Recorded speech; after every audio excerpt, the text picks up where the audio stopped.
Hello everyone, my name is Pikolov, and today I'm going to be talking about not for resale game cartridges and games, basically. So I'll just get started right away. The first ones I want to talk about are these, which I have for Sega Genesis. I have two of these, they're Sonic games. And to figure out the rarity and value, first of all, these are like extremely common. They weren't ones that were just only available in the store that you would only be able to like obtain. Basically illegal, like they were never allowed to get from the public. Yeah, it's not one of those. They basically were just in a larger container and you'd buy them. What it means by not for resale is they weren't meant to be sold individually. They were still meant to be played. It's like the full game and the people would get them. But the more rare kind are some of the actual DS cartridges that are not for resale. I have two of these.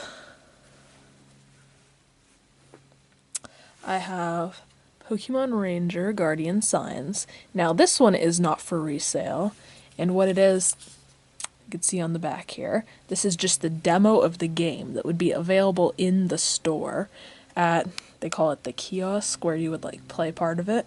And it's not just a sticker, I've actually played through it, it is really the demo. So this one is a little bit more rare.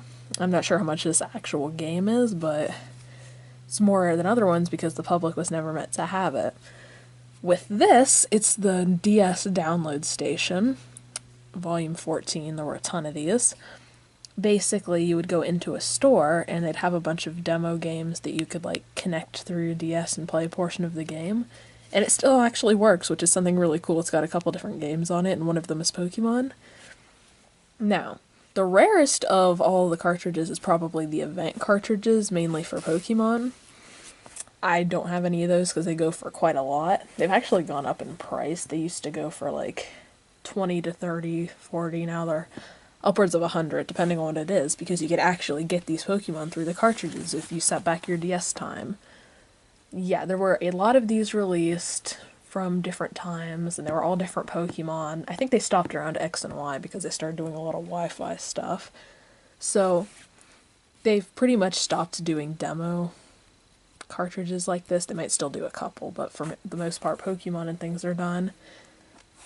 As for these, the value, it's hard to say. I know there's one person on eBay who sells a lot of demo games, so if you buy one from them, you might be able to get it cheaper than if you get one from someone who just randomly has had one. Someone who worked at GameStop a long time ago. But yeah, if you ever see one of these out in the wild at a flea market or something, I'd probably recommend getting it for your collection if you collect these things.